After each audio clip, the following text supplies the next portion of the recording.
Part ke-32. Peovenina. Bangun nak, hari ini kau akan bertemu dengan calon suamimu. Sudah berkali-kali aku membangunkan putriku, Nirina. Namun anak itu seolah tidak mendengarkanku. Aku tahu Nirina, atau yang biasa dipanggil Rina itu menolak perjodohan yang akan kulakukan terhadapnya. Rina, kau dengar ibu tidak? Kali ini aku meninggikan suara. Aku tidak akan pernah mau dijodohkan dengan pria tua itu. Aku bukan anak kecil lagi. Biarkan aku memilih jodohku sendiri. Bentak Rina. Berani kau melawanku sekarang? Kau lupa siapa yang membantu kita selama ini?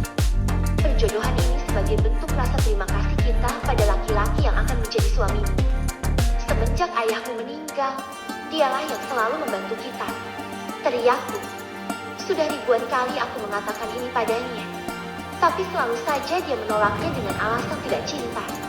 Rina, dengarkan ibu nak. Ini semua demi kebaikanmu. Dia laki-laki yang baik. Dia cocok menjadi suamimu. Kali ini aku menurunkan nada bicaraku. Berharap Nirina akan luluh. Kebaikan? Aku sendiri tahu tujuan utama ibu menjodohkanku dengannya. Bukan karena kebaikanku, tapi kebaikan ibu sendiri. Hardiknya, kau salah paham nak. Ibu melakukan ini demi kebaikanmu. Kebaikan yang mana? Coba ibu jelaskan. Ucapnya, kehidupan kita akan jauh lebih baik kalau kau menikah dengan Juragan Panco. Dia itu sebenarnya orang baik. Papaku, orang baik. Baik dari mananya, Bu? Dia itu sudah mempunyai 4 istri.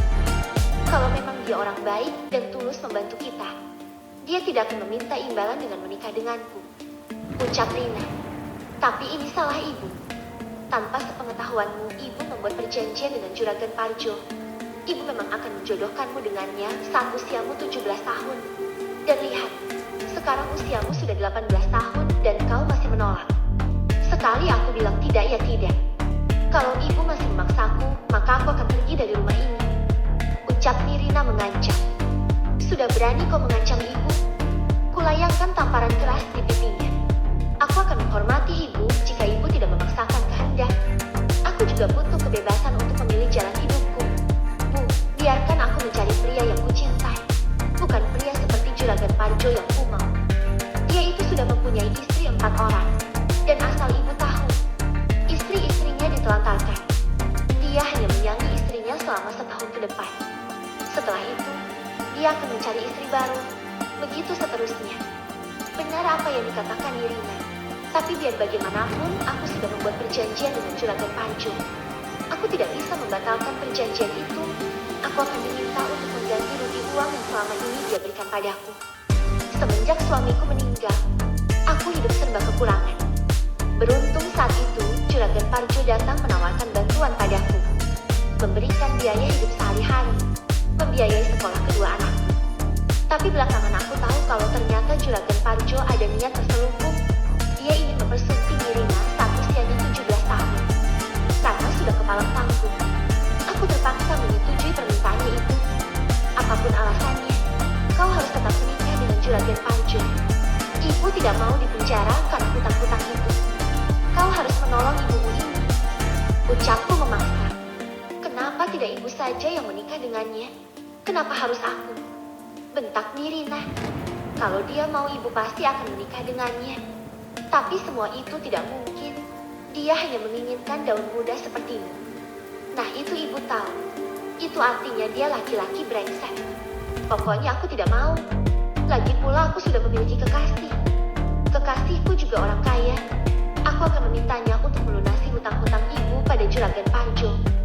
Sekarang biarkan aku pergi menemuinya. Ucap Rina. Benarkah kau sudah memiliki kekasih? Siapa dia? Apa pekerjaannya? Apakah dia beneran orang kaya? Pertanyaan beruntun keluar dari mulutku. Ya, dia orang kaya. Kaya raya. Dia adalah seorang, aku lupa pekerjaannya. Tapi yang pasti dia sangat kaya. Ucap Nirina. Baiklah, kau boleh pergi menemuinya. Di mana dia tinggal? Tanyaku. Dia tinggal di desa sebelah. Jawab Nirina. Ya sudah, kalau begitu aku akan menemuinya sekarang juga.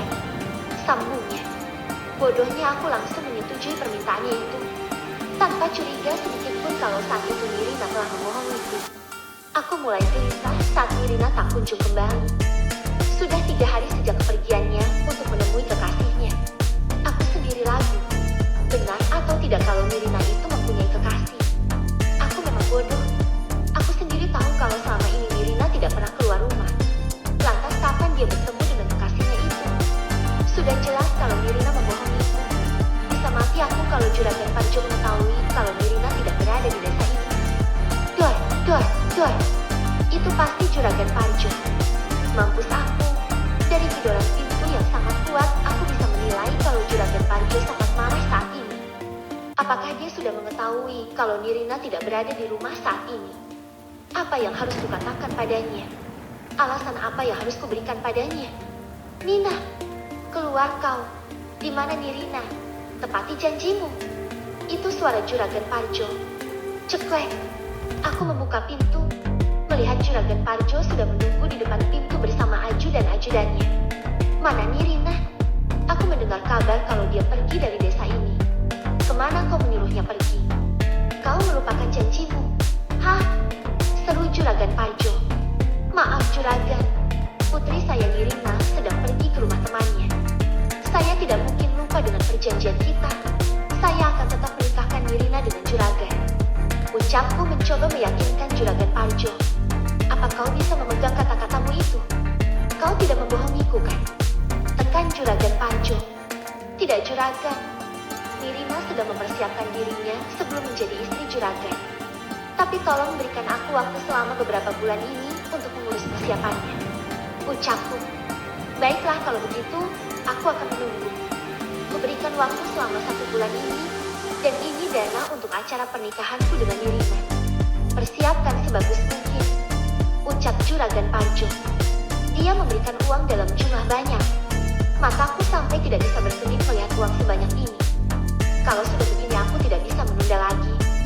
Aku akan mempergunakan uang ini untuk mencari keberadaan Nirina. Kalau habis tinggal kubilang saja pada Juragan Parjo kalau uang yang dia berikan kurang. Seminggu sudah aku mencari keberadaan Nirina. Ke desa-desa tetangga, ke kota terdekat. Bahkan aku sudah membayar orang untuk membantuku mencarinya. Tapi, tidak satupun usahaku itu berhasil. Aku tidak akan berani pulang sebelum membawa Nirina. Bisa-bisa aku dibunuh oleh Juragan Parjo. Tapi, dengan aku berlama-lama di luaran seperti ini pun, anak bungsuku akan dalam bahaya di rumah seorang diri. Sebelum pergi aku mengatakan padanya kalau aku akan mencari kakaknya, Nirina. Aku juga berpesan jika Juragan Parjo mencari, katakan saja ibu sedang menjemput Nirina. Tapi aku tahu Juragan Parjo, dia tidak akan percaya begitu saja. Aku harus lebih gencar lagi mencari keberadaan Nirina. Kali ini aku mendatangi sebuah toko percetakan. Mencetak brosur yang sudah dipasang wajah Nirina. Aku membuat sayembara di brosur itu. Bagi siapa yang menemukan orang yang berada dalam foto ini, maka akan mendapatkan imbalan sebesar 5 juta rupiah. Seminggu, 2 minggu hingga minggu ketiga, aku tak kunjung mendapatkan informasi tentang keberadaan Nirina. Putraku sudah menghubungi berkali-kali kalau Juragan Parjo sangat marah. Aku memutuskan untuk kembali saja ke rumah. Aku akan menerima amukan dari Juragan Parjo. Saat dalam angkutan umum tujuan ke desaku, tanpa sengaja aku mendengar 2 orang ibu-ibu sedang menceritakan seorang gadis malang yang saat ini berada di desa mereka. Yang kudengar gadis itu diperkosa. Gadis itu tidak mengetahui kebenaran keluarganya. Karena penasaran aku memberanikan diri untuk bertanya langsung kepada 2 orang ibu itu. Maaf Bu, apakah wanita yang kalian maksud adalah wanita ini? Tanyaku sambil menunjukkan brosur yang terdapat foto Nirina. Iya benar, Bu, ibu keluarga gadis itu. Tanya salah satu dari 2 orang itu. Iya benar Bu, saya adalah ibunya. Di mana sekarang dia berada? Bisa tolong antarkan saya ke sana? Bisa Bu, bisa. Kebetulan kami memang hendak kembali ke desa itu. Ucap si ibu. Akhirnya pencarianku berakhir. Aku menemukan keberadaan Nirina di saat aku akan menyerah. Oh ya Bu, kalau boleh tahu apa yang terjadi dengan putri saya? Tadi saya dengar ibu-ibu ini bercerita tentang gadis malang. Maksudnya bagaimana ya Bu? Tanyaku penasaran. Masih belum mengerti apa yang sebenarnya terjadi pada Nirina. Duh, gimana ya Bu? Saya sendiri bingung harus menceritakan dari mana. Ucap si ibu canggung. Tolonglah Bu, Saya hanya ingin tahu apa yang terjadi pada putri saya.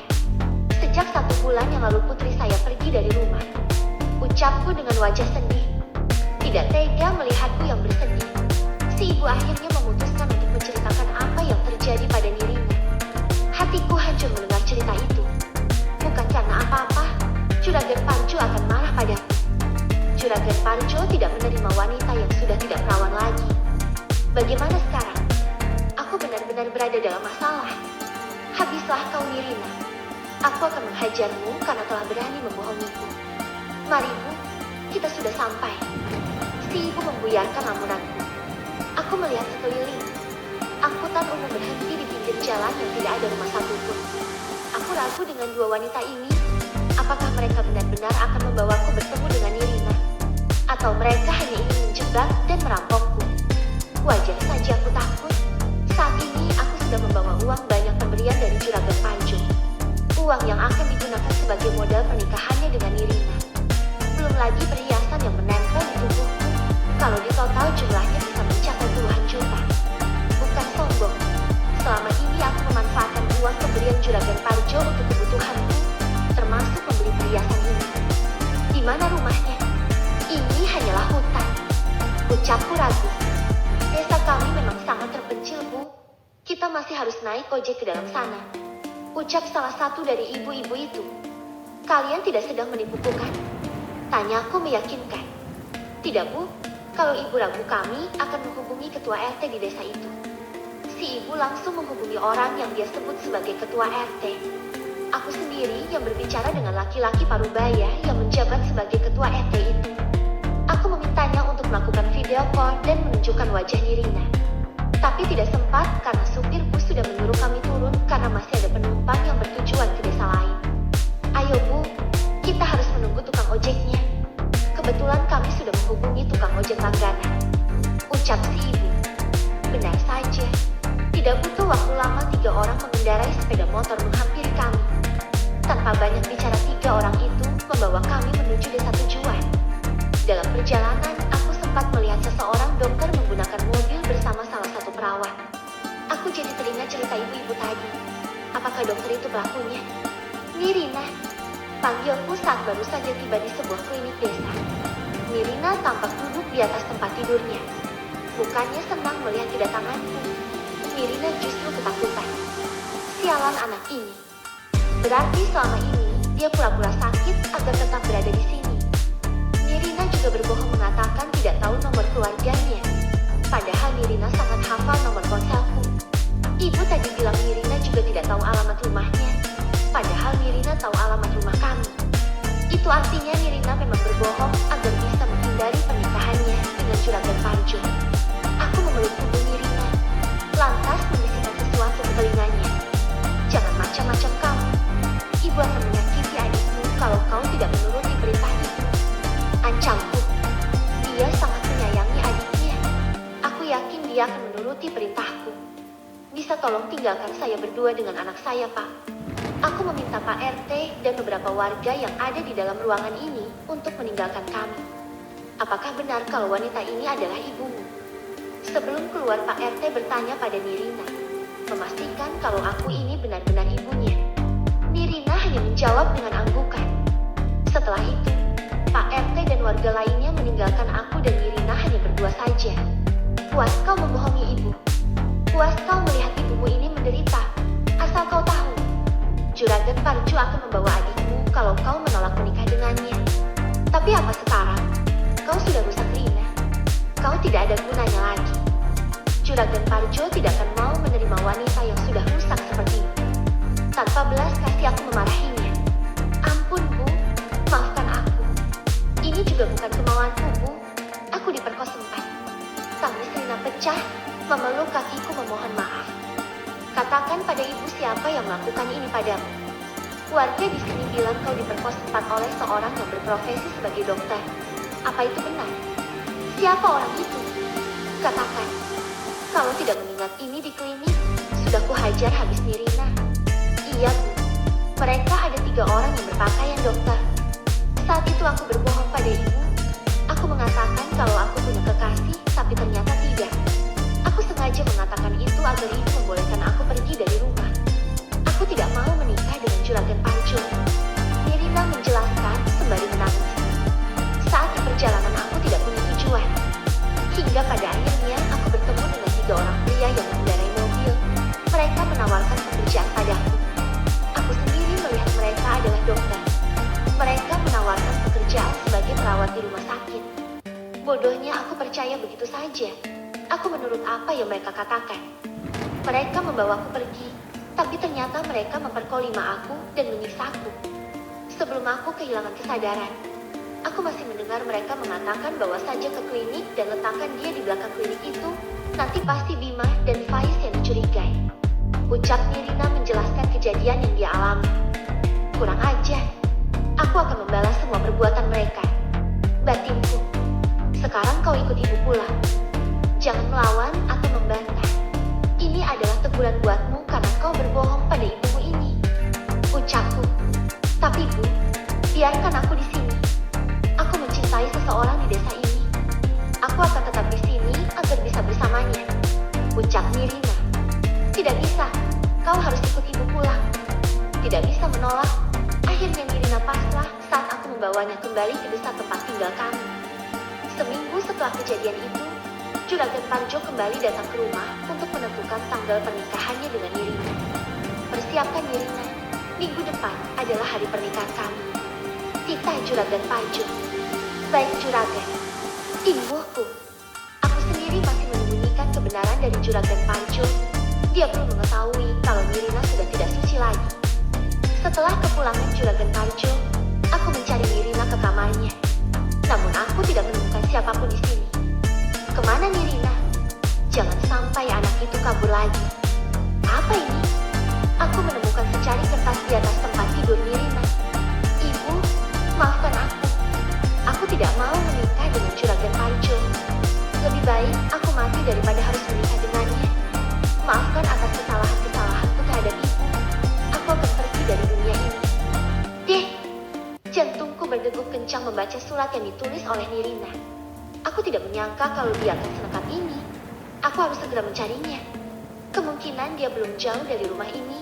Aku mencarinya ke seluruh ruangan dan juga pekarangan. Hentikan Nirina! Teriakku saat melihat Nirina hendak gantung diri di belakang rumahku. Terlambat. Nirina melepaskan pijakan kakinya dari sebuah tangga. Aku panik, mencoba menolongnya, tapi tidak bisa karena ketinggian Nirina berada di atas pohon besar. Mau minta tolong, tidak memungkinkan karena sudah malam hari. Lagi pula aku tidak mau warga mengetahui prahara dalam keluargaku. Beberapa menit berlalu, akhirnya aku berhasil melepaskan tali dari lehernya. Tapi semua itu percuma karena Nirina sudah tewas. Pupus sudah harapanku menjadi orang kaya. Aku tidak punya tambang emas lagi. Juragan Parjo juga pasti akan meminta semua uangnya dikembalikan. Aku memutuskan untuk menghubungi Juragan Parjo malam ini juga. Mengatakan tentang tewasnya Nirina karena bunuh diri.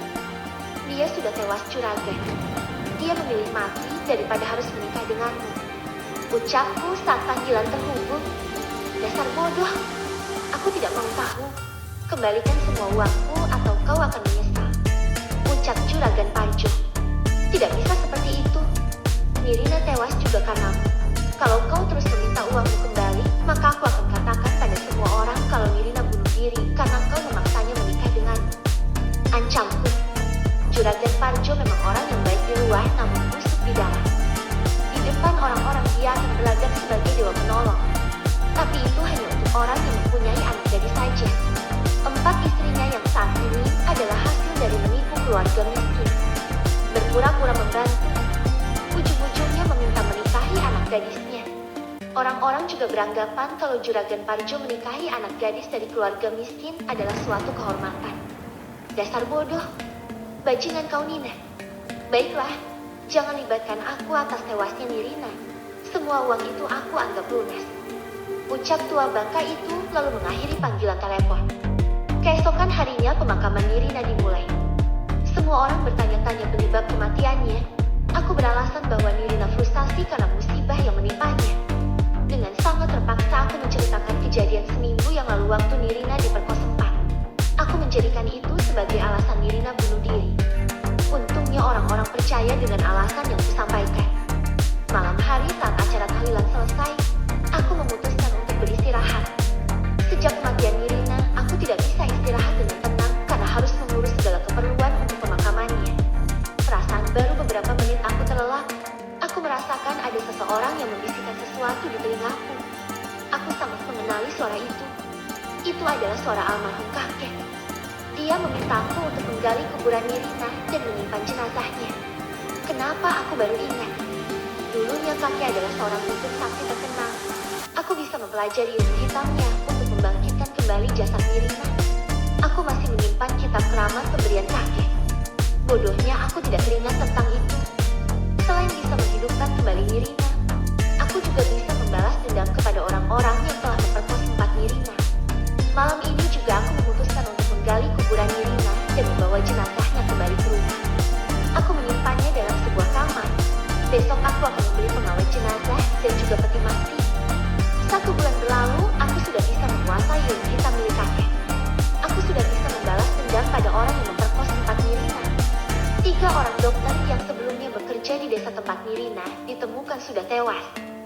Dokter yang bernama Faiz juga berhasil aku musnahkan dengan cara membuatnya kecelakaan. Aku sengaja mengirimkan sosok menyeramkan untuk mengganggu konsentrasinya di jalan sehingga dia kecelakaan. Tinggal 1 lagi yang menjadi sasaranku, yaitu Bima. Walaupun Nirina mengatakan kalau pelakunya hanya 3 orang, tapi aku tetap dendam pada dokter yang namanya Bima. Belakangan aku baru tahu kalau Bima lah penyebab Nirina menolak menikah dengan Juragan Parjo. Saat aku membawanya kembali ke rumah, Nirina sudah setuju akan menikah dengan Juragan Parjo. Tapi karena ternyata Nirina mencintai Bima, dia memilih untuk menolak. Bima harus mati di tanganku. Aku tidak peduli walaupun Bima tidak bersalah, yang penting ambisiku tercapai. Tapi melenyapkan Bima tidak semudah yang aku kira. Bima orang yang sangat rajin beribadah. Aku tidak bisa melukainya melalui ilmu hitamku. Aku tidak menyerah. Aku akan tetap mencari cara agar bisa mengalahkan Bima. Kemana dia pergi? Aku selalu mengikutinya. Bima pindah ke desa tempat tinggalnya sekarang. Aku juga ikut pindah. Bertahun-tahun lamanya aku berusaha melenyapkan Bima, tapi aku selalu gagal. Hingga pada suatu hari, aku bertemu dengan seorang wanita malang yang ditinggal kedua orang tuanya. Gadis itu bernama Sarah, masih terlihat polos. Sangat amat kebetulan, Sarah adalah anak dari korban kecelakaan yang kulihat tempo hari. Dan yang lebih mengejutkan adalah, pelaku tabrak lari itu adalah orang tua Bima. Aku memutuskan untuk mendekati Sarah, menjadi malaikat penolong di saat dia kesusahan, membantu mengurus pemakaman orang tuanya. Saat aku mengatakan padanya bahwa orang tua Bima lah yang menabrak orang tuanya, Sarah begitu murka. Awalnya dia sudah mengikhlaskan, tetapi aku memprovokasinya agar membalas dendam. Aku juga mengajarkan Sarah ilmu hitam yang kumiliki, menjadikannya sebagai senjataku, tanpa aku susah payah mencari tumbal untuk jin peliharaanku yang saat ini berada di dalam sumur tua. Kemanapun aku pergi, jin peliharaanku itu akan selalu ikut. Sarah memutuskan masuk ke dalam keluarga Bima. Beruntung keluarga Bima mau mengadopsinya, memperlakukan Sarah dengan baik. Tapi itu hanya sesaat. Sarah sudah berhasil memporak-porandakan keluarga Bima. Sarah berhasil memprovokasi Sulis agar membunuh suaminya sendiri. Bima akan menikah dengan seorang wanita, namanya Rati. Apakah aku juga harus menggagalkan itu? Tanya Sarah saat menemuiku. Tidak perlu, justru kau bisa membalaskan dendammu melalui wanita itu. Kau bisa menyakiti istrinya, dan Bima yang akan terluka. Ucapku, bukan Sarah yang diuntungkan, tapi aku. Baiklah, malam ini juga Bima akan membawa calon istrinya ke rumah. Aku kembali dari kota karena undangan darinya. Ucap Sarah. Ya sudah, aku akan menghubungimu jika ada hal penting. Jawabku. Setelah kepergian Sarah, aku baru ingat kalau aku mengenal wanita bernama Rati itu. Dia adalah anaknya Parjo. Kurang ajar. Aku tidak akan membiarkan mereka hidup bahagia. Doni Suparjo, keluarga terkaya di desa tempat tinggalku dulu. Karena dia juga Nirina bunuh diri. Aku berubah pikiran. Gagalkan pernikahan Bima dan Rati, apapun caranya. Ucapku saat menghubungi Sarah. Pucuk dicinta ulang pun tiba. Begitulah kata pepatah. Aku menyaksikan sendiri di mana Sulis menghabisi nyawa Rati.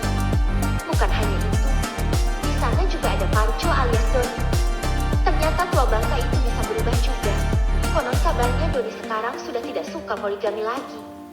Dia setia dengan istri pertamanya yang bernama Ratna. Dan Rati adalah putri pertama mereka. Sementara Rita adalah putri kedua mereka. Aku meminta Sarah membawa Doni atau Parjo kembali ke rumahnya. Sebelumnya, aku sudah menanamkan jimat di dalam tubuhnya. Aku akan memperalat laki-laki bajingan ini. Untuk Rati, aku memang menyaksikan pertunjukan di saat Sulis menghabisinya dan melemparkan jas 4D-nya ke dalam sumur. Sumur tua tempat peliharaanku tinggal. Di saat Sulis meninggalkan sumur itu, aku mengeluarkan jasad Rati dari dalam sumur dan membawanya ke rumahku. Rati belum meninggal. Aku memanfaatkan jiwa Rati untuk menghidupkan kembali jasad Nirina. Aku berhasil. Nirina kembali hidup dengan wajah Rati. Tapi aku kesulitan mengendalikannya. Aku tidak bisa mengendalikan emosinya. Aku mengirimkan Nirina yang memakai wajah Rati kembali ke rumahnya hingga acara pernikahan dilangsungkan. Aku memang berhasil mengelabui mereka. Tapi aku selalu gagal mengendalikan Nirina yang berwujud Rati. Di saat siang hari dia bisa dikendalikan. Namun di saat malam hari dia tidak bisa dikendalikan. Rasa cinta Nirina terhadap Bima juga menggagalkan rencanaku.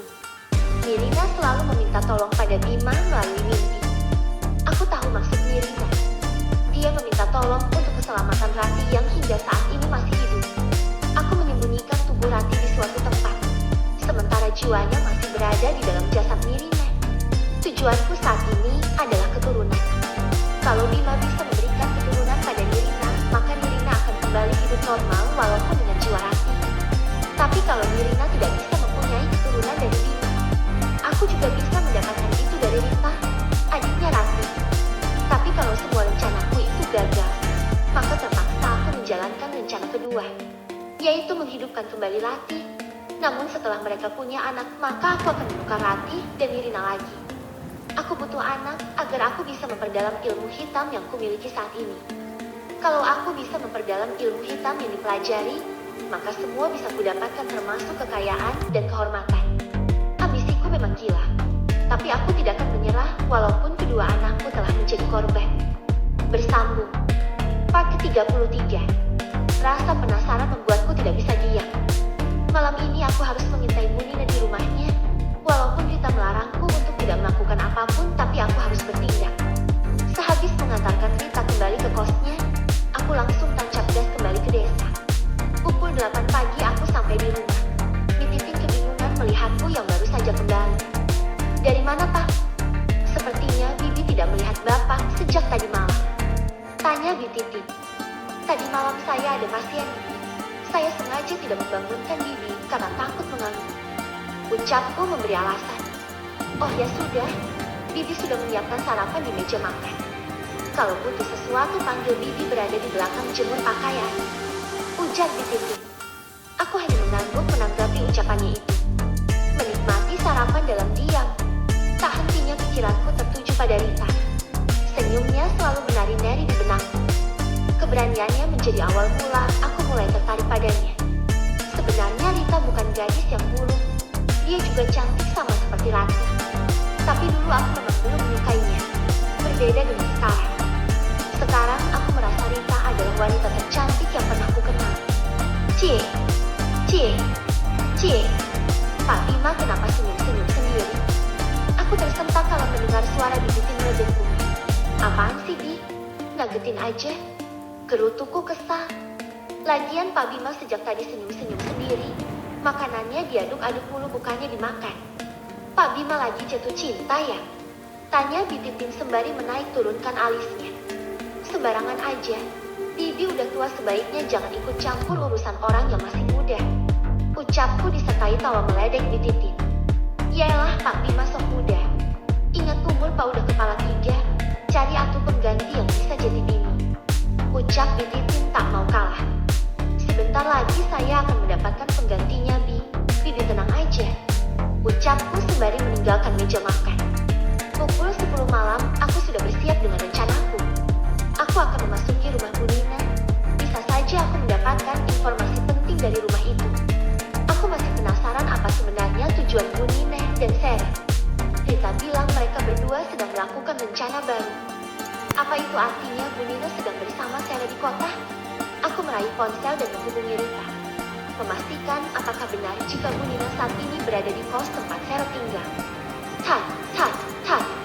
Halo Kak, ada apa? Tanya Rita saat menerima panggilan dariku. Kau mengatakan kalau saat ini Sero dan Bu Nina sedang menyiapkan rencana baru. Apakah saat ini Bu Nina berada di kota tempat Sero? Tanyaku pada intinya. Iya Kak, Nina saat ini berada di sini bersama Sero. Memangnya ada apa? Tanya Rita lagi. Tidak apa-apa, aku hanya penasaran karena tidak ada orang di rumahnya Bu Nina. Ucapku. Dari mana kakak tahu kalau tidak ada orang di rumah Nina? Tanya Rita. Ya karena aku melihat rumahnya gelap. Alasanku. Jangan aneh-aneh Kak. Jangan bertindak gegabah. Peringat Rita. Iya, anak kecil aja bawel. Ucapku dan langsung mengakhiri panggilan telepon. Maafkan aku Rita. Aku melanggar janjiku padamu. Mana mungkin aku melewatkan kesempatan baik ini. Aku akan mendatangi rumah Bu Nina di saat rumah itu kosong seperti sekarang ini. Seringaiku. Aku baru ingat. Pantas saja Bu Nina tidak mau mengadakan acara tahlilan pada malam kedua dan ketiga. Alasannya karena tidak mempunyai biaya untuk konsumsi. Padahal setahuku banyak bantuan yang dia dapatkan dari warga desa. Ternyata ini alasannya. Bu Nina lebih mementingkan urusannya bersama dengan Sero daripada urusan tahlilan anaknya. Menggunakan pakaian tertutup dan juga penutup wajah. Mirip seperti seorang maling. Aku mengendap-endap menuju rumah Bu Nina. Aku penasaran dengan jenazah Nirina yang berada di dalam peti mati itu. Menggunakan sebuah linggis, aku mencongkel jendela bagian dapur. Jendela ini yang terlihat gampang untuk dibuka.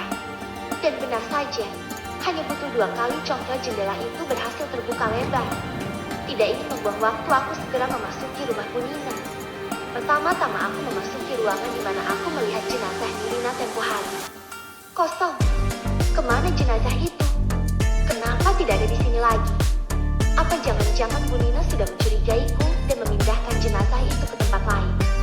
Aku menggeledah seluruh ruangan ini, berharap akan menemukan keberadaan jenazah Nirina. Membuka lemari satu persatu, tapi tidak kutemukan apa yang kucari. Tidak kehilangan akal. Aku memutuskan untuk mencari ke ruangan lain. Membuka pintu kamar satu persatu. Tidak ada. Tinggal satu kamar lagi yang belum kulihat. Besar harapanku kalau aku akan menemukan sesuatu di kamar itu. Ceklek. Aku membuka pintu secara perlahan. Ruangan ini sepertinya adalah gudang. Terlihat dari tampilannya yang sangat kotor dan berdebu. Banyak barang-barang tak terpakai berada di gudang ini. Salah satunya adalah sebuah peti mati. Tapi ini berbeda. Ini bukan peti mati yang kulihat di kamar itu. Mataku fokus pada sebuah lemari yang terbuat dari kayu jati. Lemari itu masih sangat bagus. Tapi kenapa Bu Nina meletakkannya di dalam gudang? Itulah sebabnya aku penasaran dengan isi lemari itu. Tidak mungkin Bu Nina meletakkannya di dalam gudang kalau tidak ada tujuan tertentu. Klik. Aku membuka pintu lemari itu. Mataku terbelalak melihat begitu banyaknya foto wanita-wanita muda tergantung di dalam lemari itu. Setiap foto itu diberi tanda silang di bagian wajah dari tinta berwarna merah. Ada 3 foto yang tidak mempunyai tanda silang di wajahnya, yaitu foto Rita, Ratih, dan juga Sero. Apa maksudnya ini? Aku meraih foto Ratih yang terlihat sangat cantik. Terdapat tulisan di bagian belakang foto ini. Kematian yang tertunda. Apa maksudnya menulis kalimat itu pada foto Ratih? Kini aku meraih foto Rita, membaca tulisan yang berada di belakang fotonya. Target terakhir, deh. Apakah Nina juga berniat membunuh Rita? Sero. Apakah Sero juga akan menjadi korban? Mati setelah tidak dibutuhkan lagi. Itu artinya Sero hanya diperalat oleh Bu Nina. Aku meraih satu persatu foto yang ada di dalam lemari itu. Berbagai tulisan tertera di belakang foto masing-masing. Mulai dari korban pertama, korban kedua, dan seterusnya. Tapi ada satu tulisan yang mengundang perhatianku, yaitu tulisan pengganti jasad Ratih di dalam sumur. Pengganti?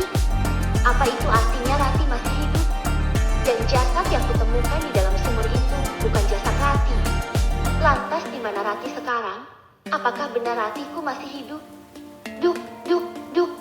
Aku terlonjak kaget saat mendengar suara berasal dari dalam peti mati yang ada di ruangan ini.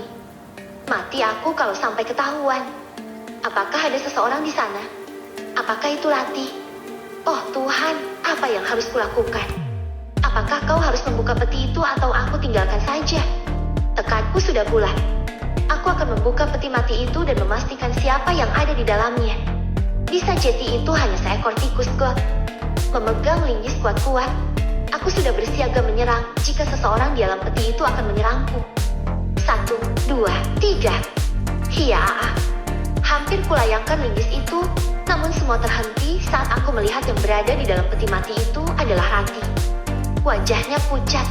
Dia terlihat lemas. Hantukah ini? Tidak yakin dengan apa yang kulihat. Berkali-kali aku memukul wajahku sendiri memastikan kalau ini bukan mimpi. Rati, ucapku gugup. Tolong aku, ucapnya lemah. Ini benar-benar Ratiku. Secepat kilat kau menggendong tubuhnya dan membawanya ke rumahku. Bertahanlah sayang, aku akan menyelamatkan nyawamu. Bersambung.